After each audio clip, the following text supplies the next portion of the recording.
Buon pomeriggio, benvenuti al nostro spazio di approfondimento. Oggi parliamo con le due animatrici di Trieste Abbandonata, questa realtà che compie quest'anno 10 anni. Sono Nicole Brusaferro e Giada Genso. Buongiorno e ben arrivate. Ciao. Ciao, grazie. Allora, Trieste Abbandonata compie 10 anni e ha inaugurato anche una mostra che dà conto di questi 10 anni di lavoro. Insomma, Sì, sono già passati 10 anni, no? Sì, abbiamo inaugurato ieri al Montedoro Shopping Center una mostra che comprende una parte di metamorfosi, noi la chiamiamo così, quando i beni vengono riqualificati e prendono una nuova vita che è diversa dalla destinazione d'uso che avevano in origine. In più abbiamo una parte di mostra con ancora dei posti abbandonati che speriamo abbiano poi una riqualifica in futuro. Abbiamo questa volta voluto portare anche qualcosa di livello nazionale perché facciamo parte di un'associazione che si chiama Scosi Lasciti. Abbiamo portato le discoteche abbandonate di Dusty Dancing, che è un altro collaboratore di Ascosi Lasciti come noi di Trieste Abbandonata. Ecco, quindi c'è una doppia esposizione. Una doppia esposizione. Allora, abbiamo anche le immagini dell'inaugurazione dell'altro giorno proprio al centro Montedoro, possiamo farle vedere. Ecco qui 10 anni di Trieste Abbandonata, ci sono anche qui le nostre ospiti che sono presenti in studio, una mostra quindi fotografica soprattutto, no? Perché di questo vi occupate, di trovare i luoghi abbandonati, i luoghi lasciati ormai nel degrado, che non sono pochi, no? In questi 10 anni ne avete raccolti parecchi, che stiamo vedendo appunto alcune immagini abbastanza significative. Sì, Nicole, ne abbiamo mappati circa, ne abbiamo contati 200, perché da Trieste poi ci siamo spostati anche in Friuli Venezia Giulia, quindi esatto. sono caserme, scuole, alberghi, impianti sportivi, piscine, ristoranti, hotel, c'è di tutto. Ricordiamo anche Emilio Ripari che è il terzo del trio. Il terzo componente del trio di Trieste Abbandonata. Ci salutiamo. ci sono sicuramente le bellissime foto di Giada che rendono proprio l'idea di questi posti, però noi abbiamo sempre curato anche molto la ricostruzione della storia di questi luoghi, quindi che cos'erano, che cosa è successo poi nel corso del tempo e come mai sono stati dimenticati, o quando c'è stato un progetto di metamorfosi come mai poi sono stati riqualificati e cosa sono diventati. Noi ci siamo incontrati quasi per caso perché non ci conoscevamo prima di questo progetto, ma ci ha unito proprio la passione per scoprire questi luoghi e per raccontarli, poi siamo diventati anche molto amici, però ecco, l'obiettivo è quello di cercare che questi luoghi, di dare visibilità a questi luoghi. Noi vogliamo pensare di aver anche aiutato un po' in qualche modo, perché evidentemente alcuni edifici, come si vede anche in città, sono tornati, hanno avuto una nuova vita. È notizia di ieri che anche grazie al demanio ci sono 2 caserme, l'ex cinema di Opicina, che sono stati venduti, e c'è da dare atto che sia la regione che il comune che il demanio, anche grazie a operazioni di alienazione e di ribassi, sono riusciti in questi ultimi anni soprattutto a vendere quegli immobili che quindi stanno subendo operazioni di riqualificazione, o alcuni sono stati demoliti. Penso al supermercato che adesso c'è in via Flavia, che era un centro dati, oppure la famosa discoteca Ippodromo a Monfalcone, o anche l'ex concessionaria che adesso è un grande magazzino di giardinaggio, insomma, sempre zona via Flavia, quindi qualcosa per fortuna sta succedendo di positivo. Sta succedendo, quindi era proprio questo quello che volevo chiedervi, no? Se avete appunto, se sentite questo ruolo anche così di motore, di un certo recupero, tentativo perlomeno di ritorno all'attenzione a certi edifici che davvero magari nella conoscenza popolare, nei ricordi magari delle persone che hanno qualche anno in più, crea comunque una certa nostalgia, magari un certo dispiacere per lo stato invece di abbandono, no, attuale. Certo, Sì. spesso riceviamo anche dei commenti proprio sulla pagina o anche sul sito da persone che hanno vissuto quei posti, che vogliono ricordarci com'erano, poi ci spiegano magari anche qualcosa che ancora non sappiamo, degli aneddoti o delle caratteristiche del posto, delle funzioni che magari neanche non immaginavamo. Noi speriamo sempre di essere parte di questa metamorfosi, di aver fatto conoscere, aver divulgato comunque informazioni utili che poi hanno dato vita proprio a magari un'acquisizione, un restauro o Certo. qualcosa di questo tipo. Sicuramente abbiamo visto cambiare gli edifici dei 10 anni fa, che abbiamo visto 10 anni fa. Volevo precisare che nella mostra ci sono proprio fotografie di tanto tempo fa e se quei posti non sono stati riqualificati ora hanno subito un degrado molto maggiore, no? Ancora Perché maggiore, è passato ecco, ancora tanto quindi- tempo, sì, e quindi sono sicuramente molto più degradati i posti, Ecco. no? Anche perché il degrado degli edifici è davvero molto veloce, Sì. se si trovano appunto in uno stato di completo abbandono può incidere anche magari la presenza non proprio regolare di qualcuno che sta all'interno. Avete trovato anche casi di questo tipo, immagino? Sì. Non abbiamo trovato persone Ancora all'interno, però abbiamo fatto dei sopralluoghi a distanza di tempo proprio per raccontare, vedere la differenza che c'era, che si è manifestata insomma in questi posti. Abbiamo trovato veramente una differenza incredibile, proprio anche dei posti che sembravano strutturalmente ancora abbastanza integri, li abbiamo trovati veramente più pericolosi, insomma, no? Anche atti vandalici li abbiamo Atti trovati vandalici, parecchi, abbiamo insomma. trovato sì, Infatti, anche quindi- tracce di persone, però persone fisicamente per Fisicamente fortuna no, però ecco. c'erano comunque delle tracce insomma, Sì, di sì, qualcuno, sì. ovviamente. Sono tanti, avete detto 200 Abbiamo edifici che più o sono stati meno monitorati, 200 in circa, tutta la sì, regione, però la all'incirca. cosa secondo me curiosa è che, come hai detto tu, tanti sono nell'immaginario, no? Cioè, si ricordano, Sì. penso a cose eclatanti tipo l'Hotel Obelisco che adesso è in fase di ristrutturazione infatti, o la fabbrica macchine, però noi abbiamo scovato dei posti che nessuno conosceva. anche questo è un'altra faccia della medaglia, Esatto. insomma, diciamo, no? E l'avete Anche- portato alla luce, no? Sì, ma anche cose che comunque insomma sono anche queste abbastanza eclatanti. Penso a diverse scuole abbandonate, la famosa scuola implosa di Santa Croce. Tra l'altro le scuole hanno degli epiloghi delle conseguenze molto simili perché sono sempre molto spesso abbandoni conseguenti ad incendi. Ecco, E quindi almeno 3-4 case a Trieste, però scuole che non conoscevamo neanche noi e che abbiamo trovato, poi ovviamente sono fabbriche, caserme di tutti i tipi, caserme valichi, però anche le caserme adesso, soprattutto le più piccole dell'altipiano, stanno vivendo una nuova epoca, perché penso alla caserma di Groppada, che è la caserma confinaria, che è stata venduta a un privato, non sappiamo cosa ne farà, però insomma... Speriamo di vedere, insomma, però abbiamo cosa- trovato anche obiettivamente tante curiosità.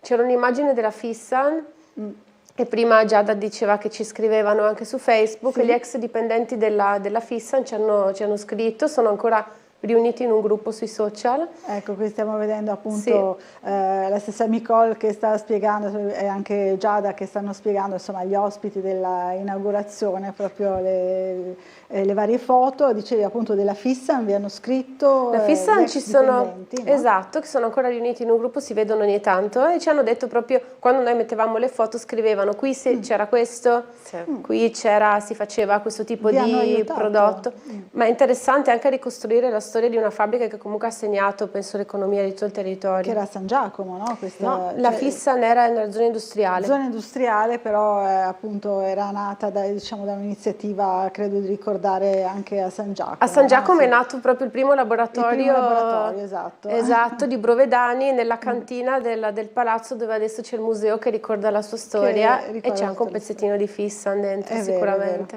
è vero. Allora, ci sono anche delle altre immagini che possiamo vedere, un video che ci avete inviato, qui vedo un aereo, un relitto di un aereo. Sì, quello nell'aeroporto di Gorizia. Ecco, È un l'aeroporto Duca d'Aosta, Sì. quindi sì. Sì, sì. E, niente, l'aereo, se non sbaglio, era stato donato addirittura dalla Croazia e loro volevano utilizzarlo come simbolo poi dell'aeroporto, però poi è rimasto lì, quindi non è stato... quindi- sì, quindi è è comunque un un simbolo peccato. dell'aeroporto, però... E questa invece, questa immagine, insomma, ce ne sono tante, qui Sono vediamo varie tanti fabbriche. murales. Questo è Veneland.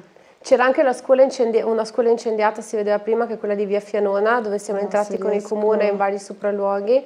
Allora, ecco questa, Questa era la immagino, sì. scuola, quel che rimane di un piano della scuola di Via Fianona. Ecco, Questo è qui Veneland in Veneto, ci siamo spinti anche ok, un quindi pochino siete oltre. andati anche Ecco, un pochino oltre, sì, andati, sì. diciamo, perché c'è anche appunto il vostro collega, qui addirittura delle riprese, insomma, di Sì, un altro luogo siamo nella abbandonato. concessionaria, così Quindi a mente.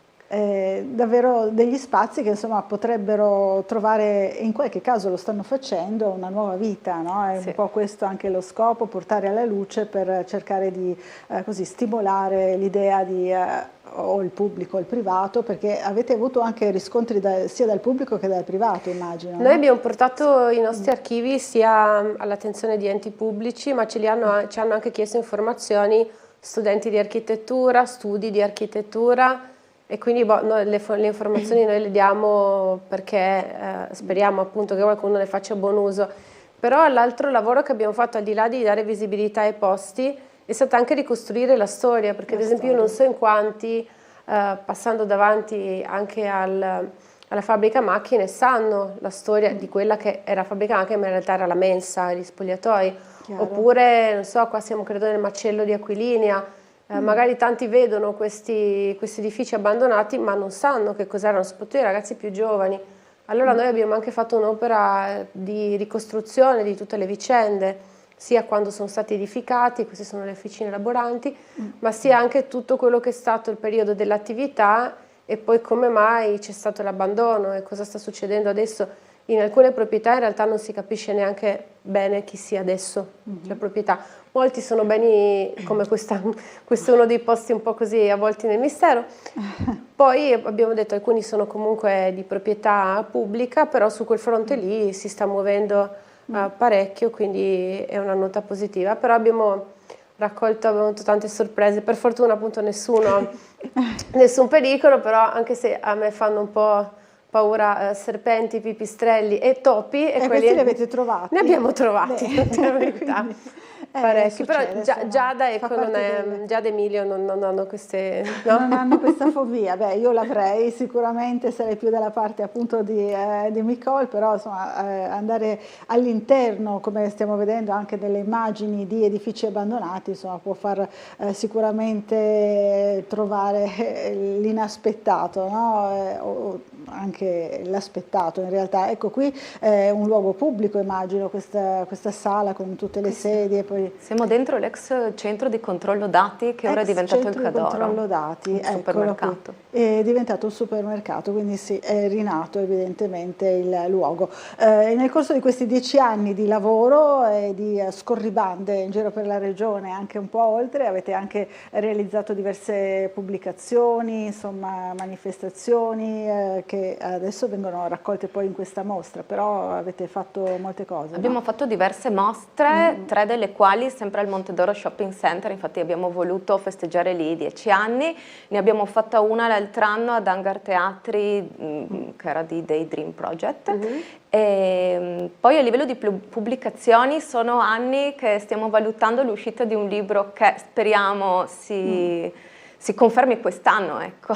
Ah, ecco, potrebbe essere l'anno giusto. il buon momento proprio per realizzare proprio una raccolta di materiale tutti questi... non manca. No, anche perché abbiamo, come diceva Nicole, più di 200 siti, però non abbiamo ancora messo tutto online. E, tra l'altro nel 2017 avevamo fatto anche un incontro con l'UTI Giuliana per la riqualificazione delle aree dismesse, proprio perché avevamo un archivio molto grosso, era il 2017, quindi Ecco, sono passati molti anni. Sono passati degli sì. anni effettivamente, quindi adesso insomma potrebbe essere il buon momento. Sì. Ma secondo me potrebbe essere utile anche creare quello che noi abbiamo detto, magari un archivio pubblico, in modo che se c'è un investitore che vuole puntare su Trieste per un'attività, cerca un immobile, magari non è tante volte facile andare a spulciare, cercare nei siti di demanio, regione, comune, che comunque sono molto ben strutturati, però tante volte avere un unico magari archivio dove poter trovare tutto, e dove magari anche il privato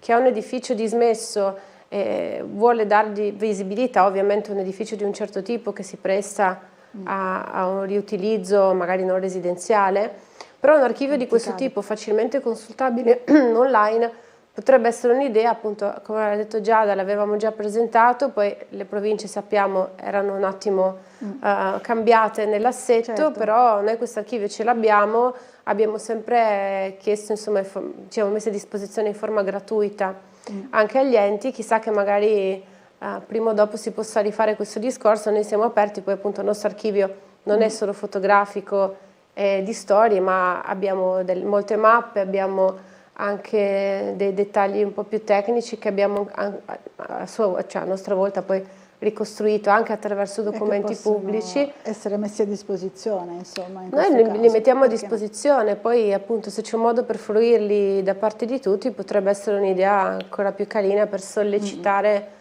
ancora questa idea. No, vedevo anche delle discoteche dove siamo andati un po' lontani. No, poi siamo anche entrati prima della demolizione all'Ippodrome, perché lì è stata durante la mostra anche delle richieste che ci hanno fatto ed è il bene che ci ha fatto incontrare, perché io ho visto una sua foto all'Ippodrome e poi ci siamo... Ho pubblicato su Facebook una foto degli esterni dell'Ippodrome. Degli esterni dell'Ippodrome abbandonato ormai. Abbandonato, e Nicole mi aveva scritto e poi ha contattato anche Emilio, che aveva pubblicato sempre una copertina su Facebook di Chernobyl, che chiaramente penso il luogo abbandonato per eccellenza. È vero, e quindi avete così scoperto questo interesse comune e vi siete messi insieme, insomma avete deciso di dare vita a questa realtà che dura da 10 anni. Vi chiedo ancora, siamo davvero in chiusura, se avete nel mirino qualche altro edificio in questi giorni? In questi giorni qualcosa c'è sempre, anche se abbiamo dato tanto. Magari ricordiamo che la mostra sarà esposta fino al 4 maggio a ingresso gratuito, e quindi c'è anche modo di iscriverci. C'è un blocchetto lì, magari se qualcuno vuole anche fare delle segnalazioni ce le può lasciare scritte, così poi noi approfondiremo, perché ogni tanto ci chiedono che cos'è questo, che cos'è quello, e quindi vi danno lo spunto. Insomma, va benissimo anche quello avanti. Per proseguire su questa strada. Abbiamo comunque alcune posizioni da verificare, però spesso le tempistiche non coincidono e quindi accettate comunque anche i suggerimenti da parte del vostro pubblico. Allora grazie a Giada Genzo e a Nicole Brusaferro, tornate presto a trovarci per nuove iniziative di Trieste Abbandonata. Grazie mille. Grazie, noi ci fermiamo per un po' di pubblicità.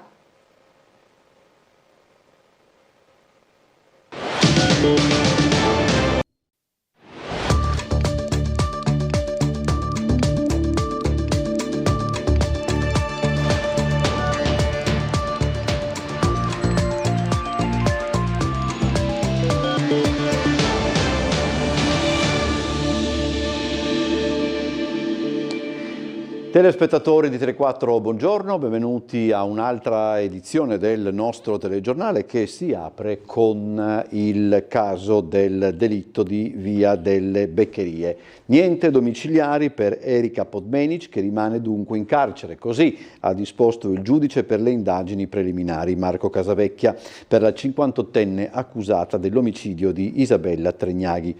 Continuano le indagini per far luce sulla dinamica dell'omicidio di lunedì pomeriggio, così come continuano le investigazioni su almeno 2 casi di avvelenamento di anziani nei quali la Podmenic sarebbe coinvolta. Il GIP Marco Casavecchia ha respinto la richiesta di convalida del fermo di Erika Podmenic, ma la donna rimane in carcere perché è ritenuta la misura cautelare più idonea per contenere il rischio di reiterazione del reato. Niente domiciliari dunque per la 58enne accusata dell'omicidio di Isabella Tregnaghi, l'89enne trovata senza vita con un taglio alla gola nella propria abitazione di Via delle Beccherie 7 lunedì scorso. Come comunicato alla nostra emittente dall'avvocato della Podmenic, Massimo Scrascia, a breve la donna renderà delle dichiarazioni agli inquirenti. La difesa sta valutando anche di richiedere un supporto psicologico per l'assistita, che si dice molto prostrata e addolorata per i figli della vittima dopo quanto successo. I figli di Isabella Tregnaghi sono assistiti dall'avvocato Federica Fantuzzi.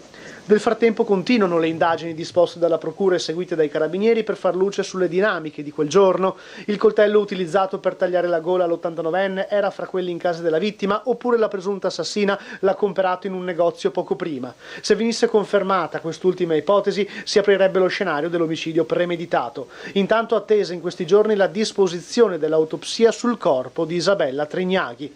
Parallelamente continuano le indagini anche sui casi di avvelenamento ai danni di anziani, nei quali sarebbe coinvolta la stessa Erika Podmanic. Come già anticipato dalla nostra emittente, sarebbero almeno 2 gli episodi sui quali gli investigatori stanno puntando i riflettori. Quello del febbraio scorso a Servola, quando una signora anziana, dopo aver preso il caffè in un noto locale del rione insieme a una donna con i capelli neri a caschetto e gli occhi azzurri, si è poi risvegliata in macchina con le chiavi di casa in mano. Al rientro dell'abitazione i gioielli erano scomparsi. La donna, dopo gli esami del sangue, ha scoperto di essere stata drogata. Su quel caso indagava la squadra mobile. Poi l'episodio del 17 marzo scorso. Una donna di 76 anni si era cappottata con l'auto in quel di Conconello per quello che sembrava un malore. Si scoprirà poi essere un altro caso sospetto.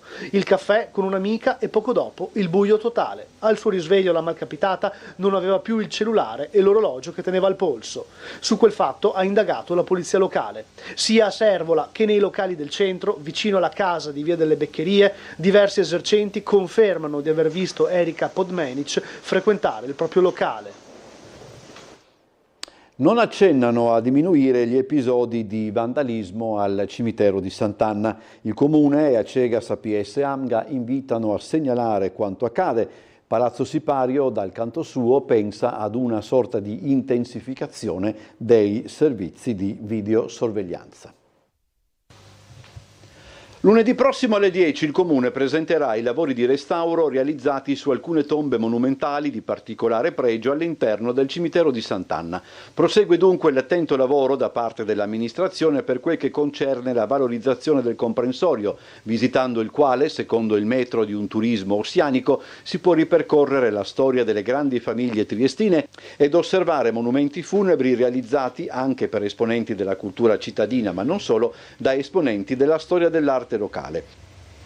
Da un punto di vista più consuetudinario, da anni Sant'Anna è visitata di meno. Molti scelgono di tenere a casa le ceneri dei propri cari o di disperderle. Chi però ha ancora i propri cari al cimitero tiene ad essi e di certo anche a ciò che li ricorda, sia una tomba di famiglia o più semplicemente una lapide o un loculo. E quando succede, e succede con una certa frequenza, che qualcuno in preda a chissà quale pulsione danneggia uno di questi manufatti, ruba i fiori o si accanisce nei modi più vari, poco importa se l'entità del danno è notevole o meno. Il Comune e Acegas APS AMGA sono al corrente di quanto accade ed invitano i familiari dei defunti a comunicare ogni episodio rivolgendosi alle portinerie situate agli ingressi di Via dell'Istria e di Via Costalunga e, se qualcuno crede, può anche presentare ai carabinieri una denuncia contro ignoti. Il problema resta quello di cogliere sul fatto i responsabili di questi vandalismi. Non è cosa da poco, basta soltanto pensare all'area da controllare.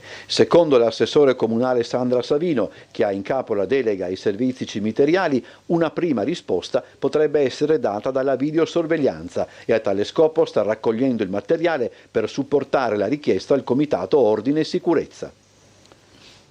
Ora il collegamento con la sala operativa della Polizia Locale dove ci aspetta l'ispettore Paolo Gurtner. Buongiorno. Buongiorno a lei Bosazzi, buongiorno a tutti, mi scuso per la voce ma un abbassamento qua.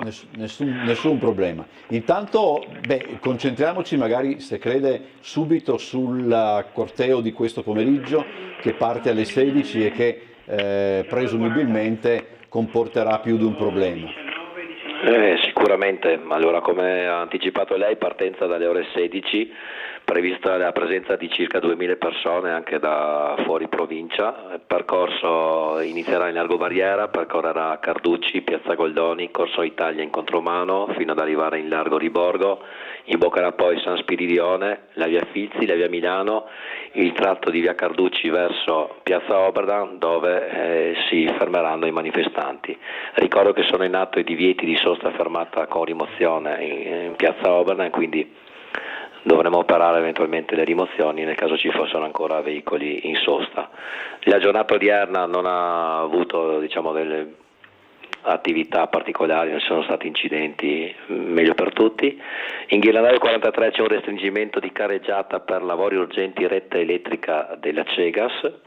Per quanto riguarda domani invece voglio anticipare, riprendono gli arrivi delle navi, quindi ci saranno i divieti a partire dalle 12 sulle rive, Piazzale Marinai d'Italia, Riva Nazario Sauro e Riva del Mandracchio fino al giorno 6. E da domani alle ore 20 ci saranno anche divieti in Largo di Borgo, Teatro Romano Orologio e Diaz tra Boccardi e Venezian per riprese cinematografiche, e anticipo anche per domenica 80° Giro di San Giacomo, gara podistica legata al Trofeo Trieste, con partenza da Campo San Giacomo, dove ci sono dei divieti in atto nel tratto tra Concordia e Industria e anche sulla via Fianona. Altre cose direi che per oggi non ce ne sono. Grazie ispettore, buona giornata e buon lavoro. Saluti a tutti. Adesso andiamo a Montegrisa, perché a Montegrisa è stata inaugurata questa mattina una strada, una via che è intitolata a Papa Giovanni Paolo II, che come tutti quelli che hanno una certa età potranno ricordare, proprio da Montegrisa cominciò la sua visita a Trieste nel lontano 1992.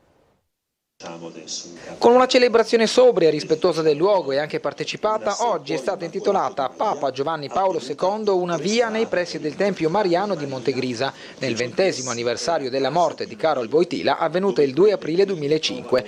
La cerimonia è stata celebrata dal vescovo di Trieste Enrico Trevisi, alla presenza delle autorità civili, militari e religiose, scoprendo la targa che porta la nuova toponomastica verso il santuario. È la testimonianza di un santo che è ancora vivo nei nostri cuori e che ci ricorda l'essenziale in un mondo talvolta così pieno di tenebre, di sopraffazioni, di preoccupazioni, dove il futuro lo vediamo molto fosco, invece ci sono delle luci e noi siamo chiamati a guardare anche arricchiti dalle testimonianze di chi ci ha preceduto. La proposta di dedicare una via a Papa Giovanni Paolo II è stata ritenuta meritevole di essere accolta in considerazione della vicinanza al Papa da parte della cittadinanza, anche in seguito alla sua visita a Trieste nel maggio del 1992.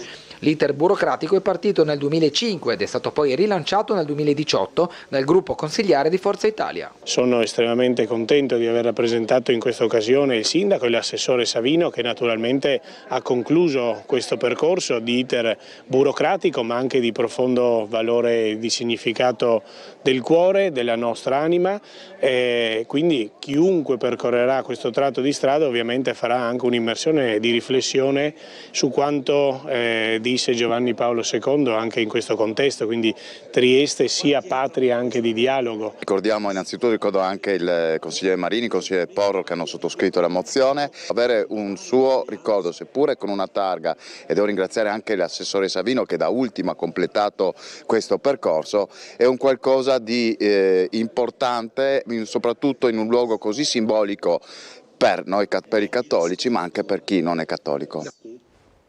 Fausto Biloslavo ha posato una lapide sul luogo dove è sepolto, una targa sul luogo dove è sepolto Amerigo Grills. Ecco le immagini del gesto del giornalista triestino nei confronti dell'amico e collega. Ce l'abbiamo fatta, abbiamo ritrovato la radura con l'antico albero di Mutongo, ai suoi piedi è sepolto Amerigo Grills, il primo giornalista italiano ucciso su un campo di battaglia dopo il secondo conflitto mondiale. È caduto qui vicino, una cinquantina di chilometri, a Caia, per raccontare, documentare la guerra civile in Mozambico. 20 anni fa Gian Michalessin ha trovato la sua tomba, ha trovato questo luogo e adesso siamo tornati per portare questa targa che lo ricorderà per sempre. Adesso possiamo andare in pubblicità, poi torniamo con altri servizi e notizie.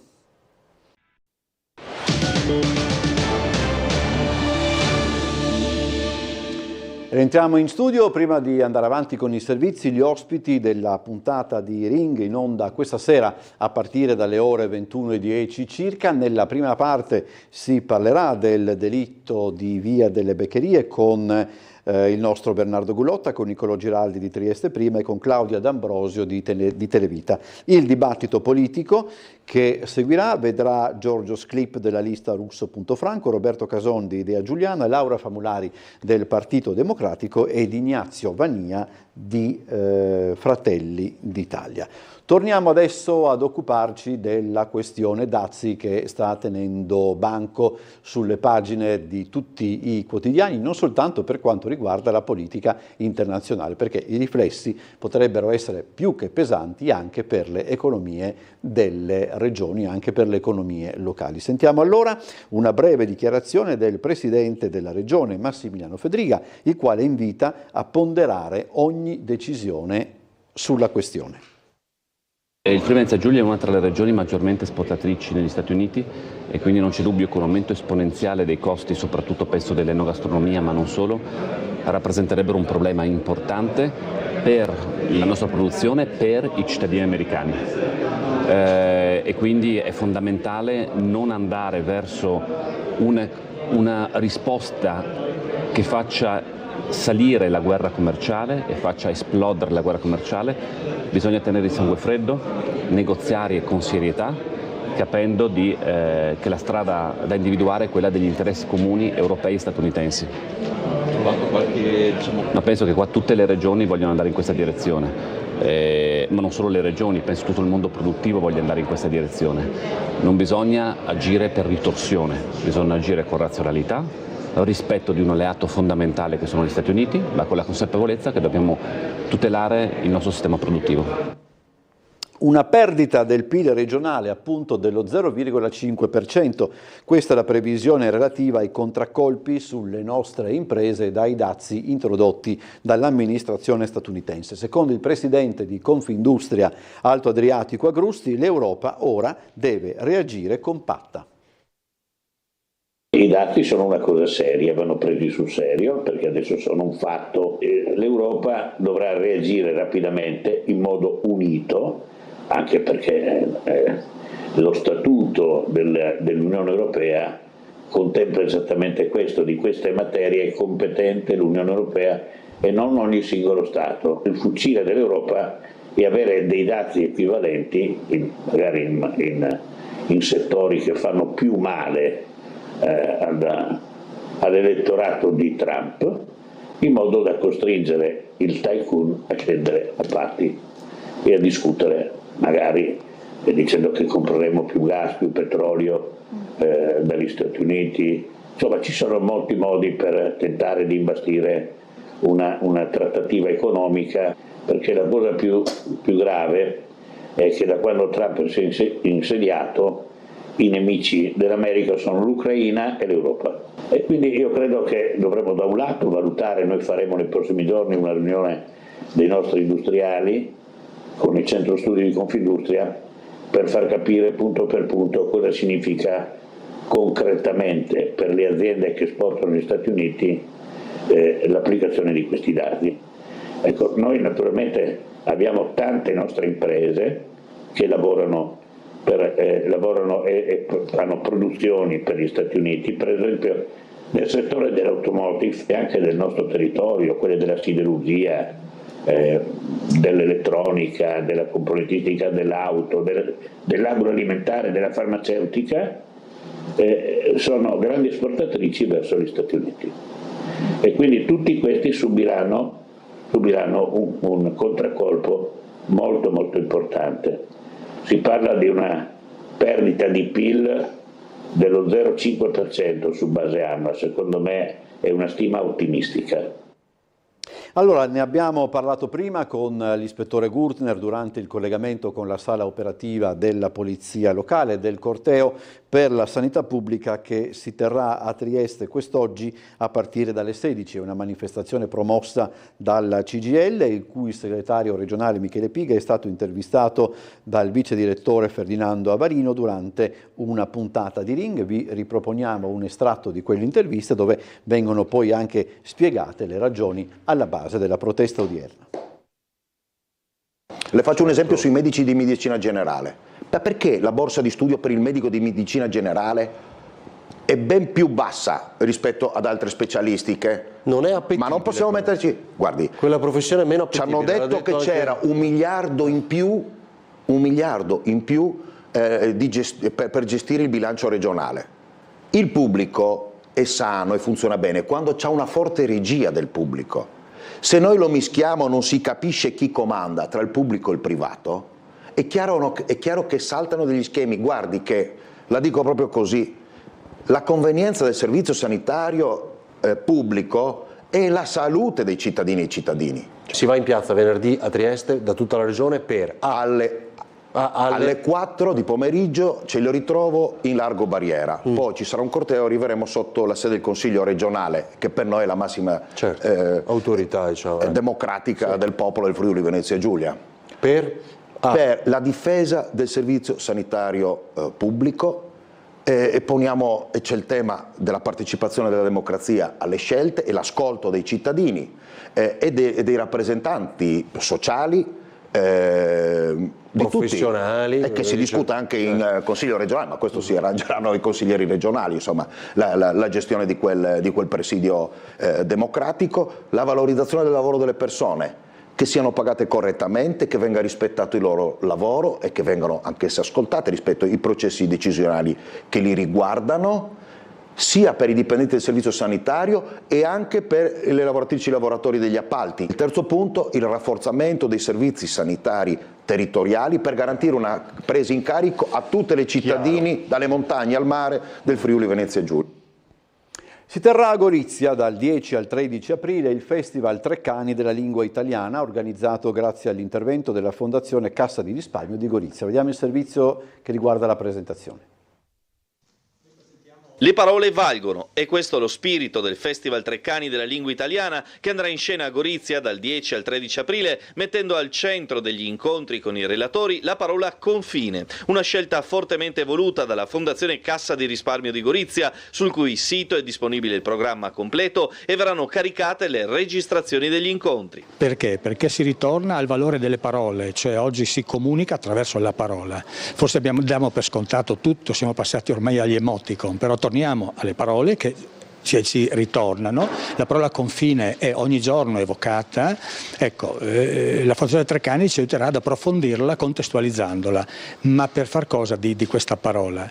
Di darle il senso di quell'accrescimento della consapevolezza e anche della capacità di dialogo e di comprensione interculturale che c'è, è indubbio ormai nel mondo, c'è questo passaggio, e quindi far sì che le parole diventino elemento di comprensione e di acquisizione di una piena cittadinanza. Tra i grandi ospiti della rassegna, Cristina Collu nell'evento di apertura sull'arte senza confini di giovedì alle 16:30, ma anche lo storico delle religioni Daniele Menozzi, il fisico e giornalista Enrico Pedemonte, il poeta e direttore di Pordenone Legge Gianmario Villalta e la serata speciale di sabato al Kulturnidom di Gorizia con lo spettacolo dello scrittore triestino Paolo Rumiz a cura di Ciro Menale, quest'ultimo un vero e proprio racconto della vita di confine accompagnato dalle melodie della piccola orchestra dei popoli che suona con strumenti realizzati con i legni delle barche dei migranti. Particolare importanza è stata data alle sessioni mattutine dei laboratori linguistici dedicati alle scuole,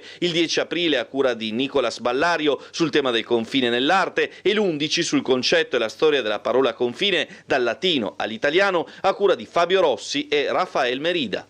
Saranno delle mattinate laboratoriali che prevederanno l'approfondimento dell'uso della parola. In questo caso naturalmente la parola è confine, ma visto in tanti contesti, partendo dall'arte, passando per la grammatica, ma anche per la storia, la geografia di questa parola, perché per dare agli strumenti, ai ragazzi degli strumenti per poter capire come è importante e fondamentale l'uso del linguaggio.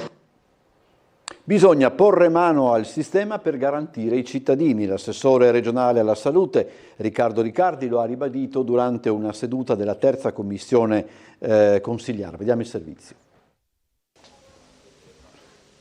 La seduta odierna della terza commissione consigliare regionale è stata chiesta dall'assessore Riccardi per presentare i dati dell'analisi dell'Agenzia regionale per il coordinamento della sanità, già sottoposta ai sindacati e che fotografa una situazione definita non coerente con i bisogni della popolazione e scarsamente razionale. Rischiamo di contrastare con difficoltà un sistema che ha una frammentazione, una dispersione esageratamente elevata che alla fine adesso sta segnando anche i livelli di sicurezza e inevitabilmente gli esiti di vita delle persone. Rispondendo ai rilievi tecnici e non politici dei componenti della Commissione, Riccardi ha individuato il percorso da seguire, per altri versi già tracciato. Se non daremo corpo con decisioni forti che inevitabilmente possono produrre anche delle contestazioni, come sta avvenendo, e come abbiamo fatto con la rete oncologica regionale, a manovre di organizzazioni importanti, che non significa chiudere strutture ma significa qualificarle, noi vedremo la spesa continuare a crescere e i livelli essenziali di assistenza a ridursi. Frammentazione del sistema, fuga verso altre realtà, difficoltà di reclutamento infermieristico e per altri aspetti una sorta di difesa campanilistica di realtà comunque eccellenti ma piccole. Questi sono alcuni degli elementi che secondo il report ARCS condizionano pesantemente il sistema. Io lo dico da alcuni anni, oggi ho voluto venire a rappresentare i dati oggettivi che lo provano. Quindi non significa avere preconcetti di differenze tra le collaborazioni e le alleanze che devono essere fatte dal sistema del terzo settore al privato accreditato per contrastare la fuga che ci viene drenata da altre regioni italiane proprio attraverso la flessibilità gestionale del privato accreditato. Significa fare il pubblico a tutto titolo, governando i processi e dando le direzioni e il controllo, e garantire comunque attraverso tutti questi sistemi le cure universali e gratuite alle persone. Conseguenza della frammentazione. Ronchi adesso è stato inaugurato al Trieste Airport il collegamento diretto con Praga, operato da Ryanair. Il primo volo è partito ieri alle 9:30, rivediamo. 9:30 del mattino il primo volo Ryanair che da Trieste collega Praga. Oggi tutto esaurito per questo primo volo, celebrato anche con tanto di torta e brindisi dai vertici del Trieste Airport. Uno dei risultati attesi per questo volo internazionale di grande richiamo anche storico. Direi che questo volo completa un po' il network per la Mitteleuropa, come diceva il console Petiziol, siamo molto contenti di poter ripristinare dei collegamenti con un territorio che ci è molto affine. Festeggiato oggi il nuovo collegamento da e per Praga operato da Ryanair, attivo dal Trieste Airport. 2 le frequenze settimanali, con partenza il giovedì alle 9:30 e la domenica alle 6:15. Una rotta di livello verso la città delle 100 torri, capitale della Repubblica Ceca, città ricca di storia, stili architettonici e siti del patrimonio UNESCO, che permette allo scalo aeroportuale del Friuli Venezia Giulia di aumentare la qualità delle destinazioni, tanto quelle di grande attrattività turistica quanto quelle legate a scelte strategiche, ovvero gli aeroporti hub, che sono destinazioni spesso di scalo, un transito verso rotte più distanti. Innanzitutto è una bella mattina perché c'è tanta gente, il volo pieno, 179 persone sia in partenza che in arrivo. È una destinazione bellissima sia per andare a Praga e sia abbiamo questo flusso di incoming turistico notevole. Cosa volete andare a visitare? Cosa vi ispira della città? La casa danzante, un po' il centro storico, l'orologio astronomico, un po' il giro così e poi la vita notturna, vediamo. Al volo inaugurale Trieste-Praga era presente, ma non come passeggero, il console onorario della Repubblica Ceca del Corpo Consolare di Trieste Paolo Petiziol, più che soddisfatto verso il ripristino di un collegamento che mancava dal 2008. È un collegamento veramente storico perché Praga fa parte della nostra storia, della nostra cultura. Grado era la spiaggia dei cechi, Gorizia per i cechi era quasi una città eletta per le loro pensioni e vediamo ancora oggi delle splendide ville Liberty. Quindi ripariamo a un torto che veramente, ribadisco, purtroppo ci ha diviso e oggi per questo motivo dobbiamo veramente essere felici e brindare. 17.55 Trieste in diretta, 19.30 il telegiornale della sera, 21.10 Ring, questi i nostri appuntamenti. Buon pomeriggio, a più tardi.